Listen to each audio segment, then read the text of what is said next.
एक फर्क है, अमीर और गरीब मुल्कों के अंदर एक फर्क है।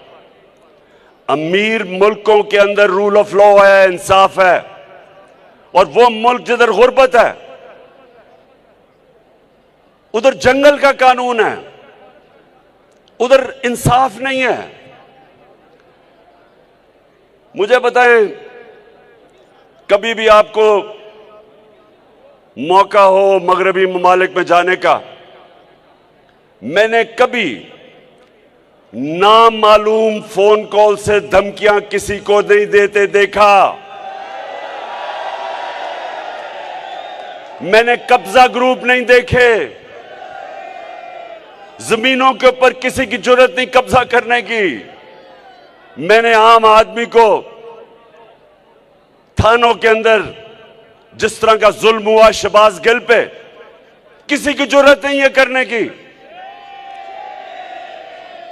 किसी एक, ये नहीं कि वो कोई दहशतगर्द था या वो कोई माफिया का हिस्सा था या वो कोई हार्डन क्रिमिनल था। एक असिस्टेंट प्रोफेसर जो अमेरिकन यूनिवर्सिटी में पढ़ाता था, उसको उन्होंने नंगा करके 2 दिन तशद्दुद किया। ये किसी सिविलाइज्ड मुल्क में नहीं होता जिधर रूल ऑफ लॉ होता है। जुर्रत नहीं होती किसी की। ये जो हमारे मुल्क में जिस तरह मीडिया के ऊपर सख्तियां, टेलीविजन चैनल्स बंद कर दी, जो इमरान खान को दिखाती थी चैनल बंद कर दी।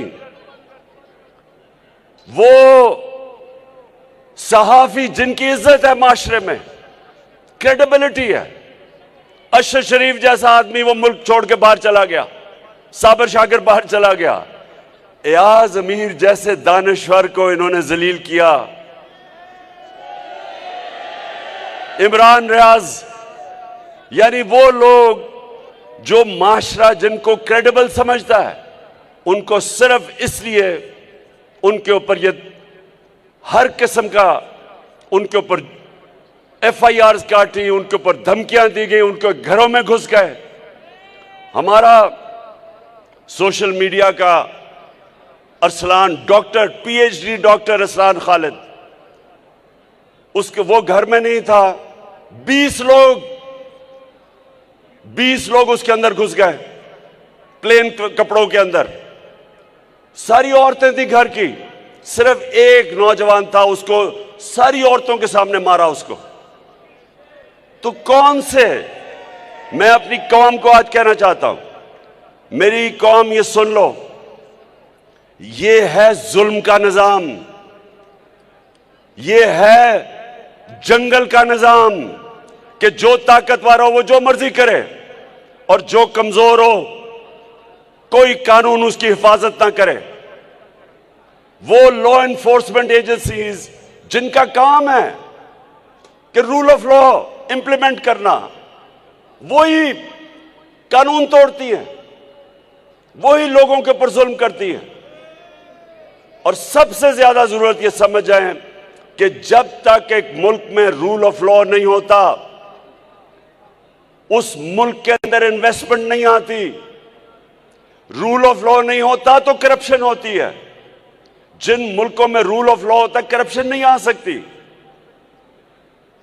आपने कभी सुना है, कोई मुझे एक मगरबी मुल्क बता दें जो जिधर जमहूरी निजाम चल रहा है, एक बता दें जिनके वजीर आजम के अरबों अरबों अरबों रुपए की प्रॉपर्टीज मुल्क से बाहर हों, एक बता दें।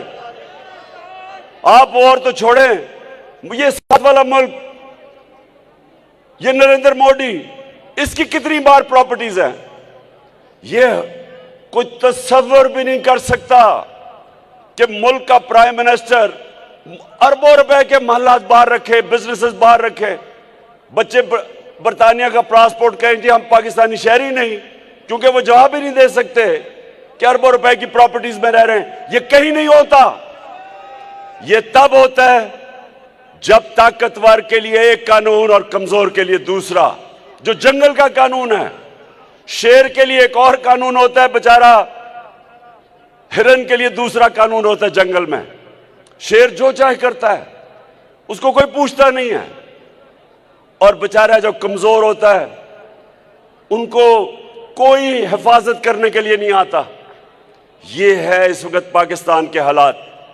आप तमाशा देखें, अभी आपने करारदाद भी पास की कि किसी भी मुहज़्ज़ब माशरे में ये तस्वर कोई कर सकता है कि मुल्क का वजीर आजम, जिसको सजा होनी थी FIA के अरबों रुपए के केसेस में, उसके बेटों को सजा होनी थी ओपन एंड शट केसेस में, वो प्राइम मिनिस्टर भी बन जाता है और वो जाके लंदन एक सजायाफ्ता मफरूर झूठा, जो इस मुल्क से पैसे चोरी करके अरबों रुपए की प्रॉपर्टीज में है, उससे क्या चीज करने, कंसल्ट करने जा रहे हैं कि पाकिस्तान का आर्मी चीफ कौन होगा।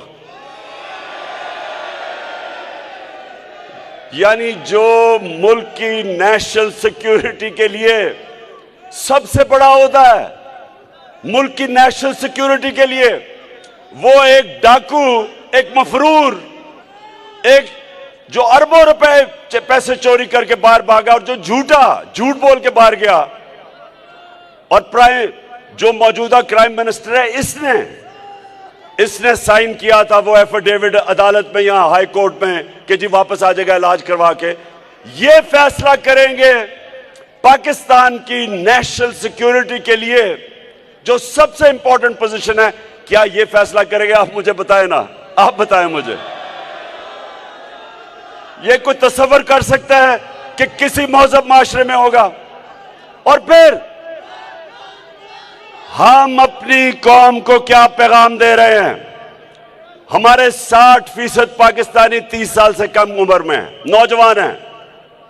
अपने यूथ को हम उनको हम क्या पैगाम दे रहे हैं कि कोई चोरी करना बुरी चीज नहीं है। हम कह रहे हैं कि अगर डाका मारो तो बड़ा डाका मारो, सिर्फ छोटे चेर जेलों में जाते हैं, बड़ा डाकू ये नहीं हम पकड़ सकते इस माशरे में। और ये आप वकला के लिए सबसे इंपॉर्टेंट कि मेरे नबी सल्लल्लाहु अलैहि वसल्लम ने कहा था, ये मैं बार बार लोगों को ये हदीस सुनाता हूं, ये आज हमारे मुल्क के लिए सबसे जरूरी है। उन्होंने कहा तुम्हारे से पहले बड़ी कौमें तबाह हुई। जब छोटा चोर चोरी करता था जेल में डालते थे, लेकिन जब बड़ा डाकू चोरी करता था उसको माशरा सजा नहीं देता था, वो तबाह हो जाता है। जो माशरे में रूल ऑफ लॉ नहीं होता वो आहिस्ता आहिस्ता तबाह होता है। और ये जो इन्होंने 5 महीने में जो पाकिस्तान के साथ किया है, जब से ये बैरूनी साजिश के तहत ये डाकू हमारे ऊपर आए हैं, इन्होंने जो मुल्क के साथ किया है दुश्मन भी ना कर सके। वो इकोनॉमी जो मुश्किलों से कोरोना के बावजूद ठीक चल रही थी, 17 साल के बाद सबसे ज्यादा ग्रोथ रेट थी पाकिस्तान की, जो पाकिस्तान की इकोनॉमिक सर्वे इन्होंने प्रिंट किया, उसके मुताबिक 4 फसलें रिकॉर्ड थी, एक्सपोर्ट्स रिकॉर्ड थी, टैक्स कलेक्शन रिकॉर्ड थी, इंडस्ट्री देर के बाद उठी थी, 11% ग्रोथ रेट थी। करके हम दुनिया को ये बतला, तो कैसे ये चोरों को ऊपर मुसल्लत किया? मुल्क की इकोनॉमी का भी बेड़ा गर्क, बेरोजगारी आज बढ़ रही है। फैसलाबाद जिधर मजदूर नहीं मिलते थे, आज 20% टेक्सटाइल इंडस्ट्री बंद हो गई है। किसान आज इस्लामाबाद में पहुंचे हुए हैं, किसानों के ट्यूबवेल के रेट आसमानों पे, खादों के रेट आसमानों पे। आज पाकिस्तान की फूड सिक्योरिटी का मसला बना हुआ है, और सिर्फ इनको फायदा है क्योंकि इन्होंने आते साथ ही नैब की अमेंडमेंट करके अपने सारे अरबों रुपए के करप्शन के इनके केसेस खत्म हो रहे हैं। ये दूसरी दफा, पहला एनआरओ मुशर्रफ ने दिया था और अब ये दूसरा एनआरओ लेके अपनी चोरी खत्म कर रहे हैं और मुल्क का बेड़ागर कर रहे हैं। इसलिए मैं आज आपके पास आया था और मैं ये चाहता हूं कि देखें, आपका बहुत बड़ा रोल है, आपकी जिम्मेदारी है इस मुल्क के रूल ऑफ लॉ के लिए खड़ा होना। इतना बड़ा जुल्म हो कि आपके सामने इनके अरबों रुपए के केसेस माफ किए जा रहे हैं, हमारा सुप्रीम कोर्ट के अंदर मेरा केस पड़ा हुआ है, ये नैब ऑर्डिनेंस, जो नैब की अमेंडमेंट के खिलाफ। लेकिन मुझे अपनी पाकिस्तान की वुकला कम्युनिटी की जरूरत है, अपने मुल्क के लिए।